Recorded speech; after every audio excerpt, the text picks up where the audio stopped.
আমি একটু প্রথমে জানতে চাইবো যে সেটি হলো আপনি সম্প্রতি ইনকিলাব পত্রিকার ডিজিটাল ভার্সনে একটা ভিডিও সাক্ষাৎকারে এবং অন্য আরেক জায়গায় কিছু রিটায়ার্ড অফিসারদেরকে অ্যাড্রেস করার সময় আপনি শেখ হাসিনার পতনে জেনারেল মানে সেনাবাহিনীর জোরালো ভূমিকার কথা বলেছেন। আমাদের অনুষ্ঠানে গতকাল জনাব ফরহাদ মাদর এসেছিলেন, তিনিও আসলে বন্দুকের নল ঘুরিয়ে দেওয়ার ব্যাপারে তার মতামত তিনি রেখেছেন।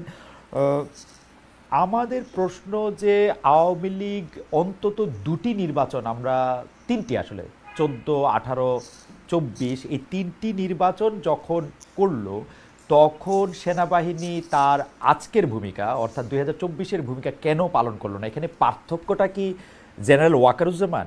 আপনার বিবেচনা একটু শুনতে চাইব যে মানে ধন্যবাদ খালেদ ভাই, এবং আপনার মাধ্যমে দর্শক যারা দেখছেন সবাইকে আমার সালাম নেবেন। আসসালামু আলাইকুম রহমতুল্লাহ বরকাত। প্রশ্নটা কোয়াইট পার্টিনেন্ট, কেননা তিনটে ইলেকশন একতরফা হয়েছে এবং কোনো ইলেকশনে কিন্তু ভার্চুয়ালি এটা ওয়ান সাইড ইলেকশন হয়েছে, এবং তখন কেউই কিন্তু প্রশ্ন করেনি why it was not an inclusive election. এমনকি আমাদের পার্শ্ববর্তী দেশ তারা কিন্তু এখন ইনক্লুসিভ কথা বলছে, কিন্তু সেই সময় কোনো বাংলাদেশ এবং বিদেশে কেউই কিন্তু এই প্রশ্নটা খুব শক্তভাবে তুলে নেয়। যদি শক্তভাবে তুলতো তাহলে আমাদের এই অবস্থায় আমরা হয়তো দাঁড়াতাম না। তবে হ্যাঁ, বলেছেন সেই দিন কেন এটা ব্যতিক্রম ঘটল, এটা নানা কারণ আছে।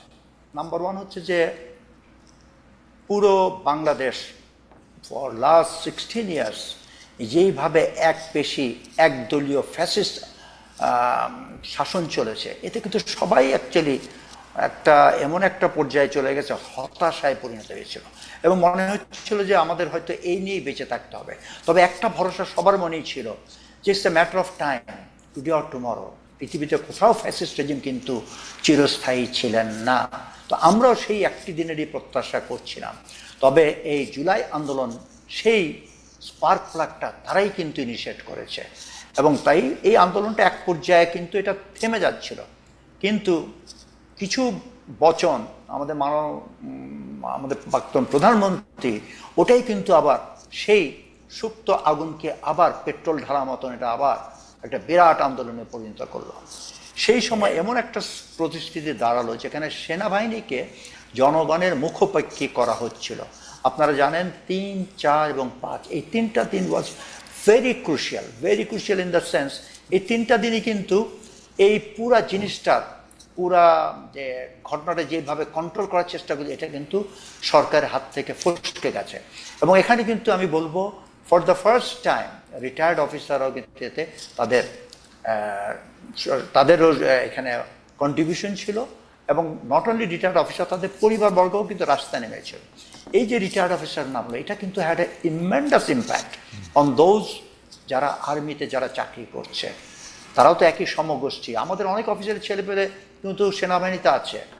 জুনিয়র লর্ড যারা ছিল, হ্যাঁ একটা ফ্যাসিস্ট রেজিম উপরের লেভেলে কিছুদেরকে হয়তো বশ করতে পারে, কিন্তু একটা সংগঠন যাদের ট্রেনিংয়ের মূল মন্ত্র হচ্ছে দেশকে ভালোবাসা, the military academies and centres for the soldiers training, এদের বেসিক ট্রেনিং হচ্ছে কিন্তু to make somebody a patriot, দেশকে ভালোবাসা। যারা দেশকে ভালোবাসে তাদের অন্তরে কিন্তু এইরকম একটা ফ্যাসিস্ট রেজিম জগদ্দল পাথর মতন বসে থাকতে পারবে ইনফিনিটি, ইট ইজ ইম্পসিবল। আল্লাহ আমাদেরকে সেই সুযোগ করে দিয়েছে, এবং এই মুহূর্তেই কিন্তু আমাদের রিটায়ার্ড অফিসার এবং তাদের পরিবারবর্গ যেই পদক্ষেপটা নিয়েছিল, এটা কিন্তু সেনাবাহিনীকে নতুন করে ভাবতে বাধ্য করেছে। এবং আমি মনে করি সময় উপযোগী সেনাপ্রধান সেই ডিসিশনটা নিয়েছে, তা না হলে অনেক রক্তপাত হতো। আলহামদুলিল্লাহ এটা সুন্দরভাবে সমাপ্তি হওয়ার জন্য। জেনারেল আকবর, আমার মানে আপনি যেহেতু foundation for strategic and development স্টাডিজের চেয়ারম্যানও বটে, মানে ভবিষ্যতের ইতিহাস হয়তো আপনাদের কথা কর্ম অনেক কিছুর মধ্যে দিয়েই লেখা হবে। এখন একজন সেনাপ্রধান তিনি সরকার প্রধানের কাছে আনুগত্যের শপথ নিলেন, সরকার প্রধান তাকে একটা কাজের মধ্যে ডাকছেন, সেই কাজটা তিনি না করে মানে কজ যাই থাক তিনি যে বন্দুকের নল ঘুরিয়ে দিলেন, এইটা সেনাবাহিনীর ভিতরে বা ভবিষ্যতের সেনাপ্রধানদের যে কাজ বা কর্মে সেটা প্রভাব বিস্তার করবে কিনা? আমরা এই সেনাপ্রধানকে আর বিশ্বাস করব কিনা যে সেনাপ্রধানের ওনার যখন কোনো একটা রাইটিয়াস ডিসিশন নিতে হবে, উনি তো সরকার প্রধানকে বলে আসবেন আমি আপনাকে প্রোটেক্ট করতেছি, তারপর উনি প্রোটেক্ট করবেন না, যেটাকে বন্দুকের নল ঘুরিয়ে দেওয়া বলা হচ্ছে। এইটা কি ঠিক আছে? মানে একজন সোলজারের পার্সপেক্টিভ থেকে হোয়াট ইজ ইউর টেক? মানে আপনি এটাকে কিভাবে রেট করতে চান যে এটা কিরকম হয়েছে কাজটা? আচ্ছা, কাজটা ভেরি মাচ কনস্টিটিউশনাল আমি বলবো। মিলিটারি স্ট্র্যাটেজির কিন্তু দুইটা কম্পোনেন্ট আছে, একটা হলো এক্সটার্নাল থ্রেট আর একটা হচ্ছে ইন্টারনাল থ্রেট। এই কেসটা কিন্তু বিবেচনা করা হবে ইন্টারনাল থ্রেট কনসেপ্ট থেকেই। আমরা কিন্তু যখন ওথ নেই, আমরা ওথ নেই টু দ্য কনস্টিটিউশন। আপনি জানেন joint chiefs of staff of America উনি কি বলেছিলেন, we don't take oath for a person, for a king or a queen or a president. আমরা কনস্টিটিউশনে কোথ নেই, সেই কনস্টিটিউশন হচ্ছে জনগণের কনস্টিটিউশন। তা আপনি এখন যদি একটা সরকার প্রধান অনৈতিক অর্ডার দেয়, আমাদের military is very clearly spelled out, you are not bound to take an order which is anti constitutional. সেটা এখন আমাকে যদি একটা সৈনিককে বলা হয় তুমি একে গুলি করো, হ্যাঁ, সে যদি শত্রু না হয়, সে আমাদের দেশের জনগণ, একজন সিটিজেন, তাকে যদি আমি অনৈতিকভাবে without any cause, without any reason আমি গুলি করি, আমার সিনিয়র অফিসার অর্ডার করলেও কিন্তু আমি দায়বদ্ধ থাকব কেন আমি এই ইনহিউম্যান কাজটা করলাম।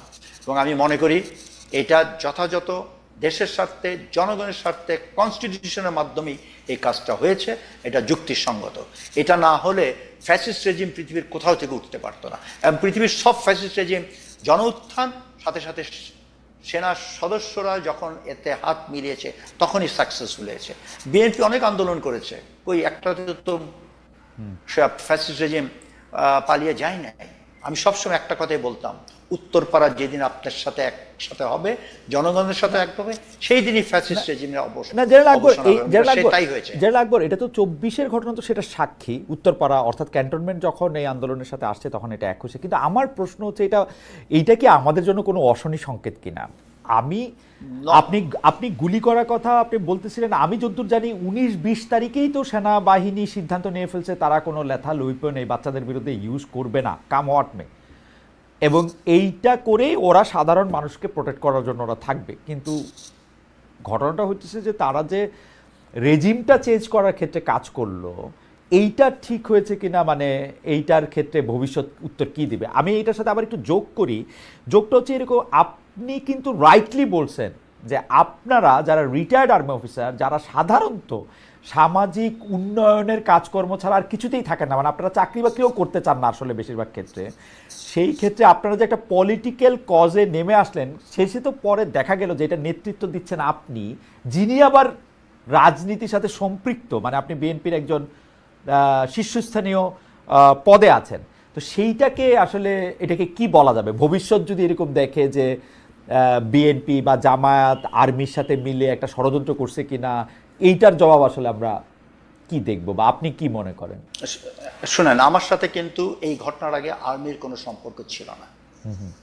আমার রিটায়ারমেন্ট হয়েছে 2006, 1 বছর এলপিআর। 2007 থেকে এই পর্যন্ত আর্মির সাথে আমার কোনো যোগাযোগ ছিল না। না থাকার কারণ হচ্ছে বিগত সরকার আমলে যদি কোনো অফিসারকে দেখা যেত আমার সাথে যোগাযোগ, সেটা টেলিফোনে হোক কিংবা কোথাও হোক, তার চাকরি নিয়ে সে খুবই বিপাকে পড়তো। সুতরাং আর্মির সাথে আমার কোনো সম্পর্ক ছিল না, সেনা প্রধানের সাথে আমার কোনো সম্পর্ক ছিল না। এই ঘটনা যখন চলছিল তখন আমাকে অনেকে বলেছিল, স্যার আপনি একটু চিফের সাথে যোগাযোগ করেন না।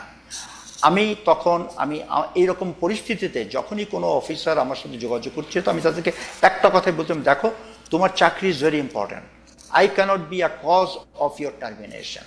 এই দায়িত্ব, এই বোঝাটা আমি কখনো নিব না। এবং বলতে গেলে আপনি যদি বলেন হ্যাঁ আমি কোনো কুচক্র করি নেই, সেনাবাহিনীকে আমি উস্কিয়েও দেই নেই, আমার এই 2008 সালে আমি বিএনপির সাথে ম্যাডামের আহ্বানে ওনার সাথে যোগ করি, ওখান থেকে আমাকে আজ পর্যন্ত কেউ বলতে পারবে না আমি এমন কর্মকাণ্ড করছি যে আমার বক্তব্য কোনো কিছু সেনাবাহিনীকে উস্কে দেওয়া হয়েছে। তবে ন্যায়সঙ্গত যেগুলো সত্যি কথা আমি যেখানে পেরেছি সব সময় আমি বলেছি, আমার চাকরি জীবনও সেটা করেছি, এবং আল্লাহর রহমতে সেনাবাহিনীর সবাই আমাকে সেই হিসাবে জানেন, যেটা সত্য আই স্ট্যান্ড ফর ইট। এবং এখানে আমার চিফ যেটা দেখেছে ইট ওয়াজ কাকতলীয়, হ্যাঁ, কিছু কিছু অফিসার হয়তো বিহাইন্ড দ্য সিন কাজ করে থাকতে পারে, কিন্তু আমার সাথে সেনাপ্রধানের কোনো যোগাযোগ ছিল না। আমায় ওখানে ওনার অফিস থেকে আমার ইনভিটেশন এসেছে, সেই হিসাবে আমি গেছি। সেই 5 আগস্ট 10টা থেকেই কিন্তু আমার সেনাপ্রধানের সাথে first face to face first meeting and first discussion. তো এখানে আমি কখন উস্কালাম? কেউ বলতে পারবে না যে আমি বিহাইন্ড দ্য কু অর অ্যাহেড অফ দ্য কু। আমার মনে হয় যে আমরা আপনার কাছ থেকে এই বিষয়ে একটা পরিষ্কার ধারণা পেয়েছি। আমরা একটু ডক্টর মোহাম্মদ আব্দুল মান্নানের কাছে যেতে চাই। ডক্টর মোহাম্মদ আব্দুল মান্নান, সরকারের ভিতরে সরকারের একটা কথা আমরা শুনে আসছি, ক্ষমতার ভরকেন্দ্র নানা জায়গায়, সেই কথা সরকারের উপদেষ্টারাও বলতেছেন। সরকারের উপদেষ্টাদের মধ্যেও কেউ কেউ বলতেছেন, এই মানে অন রেকর্ড বলতেছেন যে এটা একটা দুর্বল সরকার। এই যে দুর্বলতা বা ভরকেন্দ্র, এটা কখনো বলা হইতেছে যে সরকার বিএনপির সাথে বেশি সম্পৃক্ত, কখনো বলা হইতেছে সরকার জামাতের সাথে বেশি সম্পৃক্ত। আমি জামায়াতের একজন নেতা হিসেবে আপনার কাছে, মজলিসে শুরার সদস্য হিসেবে আপনার কাছে জানতে চাই যে জামায়াতে ইসলামী আসলে কার সাথে বেশি এখন সম্পর্ক বেশি বলে মনে করে, সরকার প্রধানের সাথে না সেনা প্রধানের সাথে? আমরা কিন্তু একটা দেখছি, আমাদের সেনা প্রধান জনাব ওয়াকারুজ্জামান 5 তারিখের পরে সবাইকে আশ্চর্য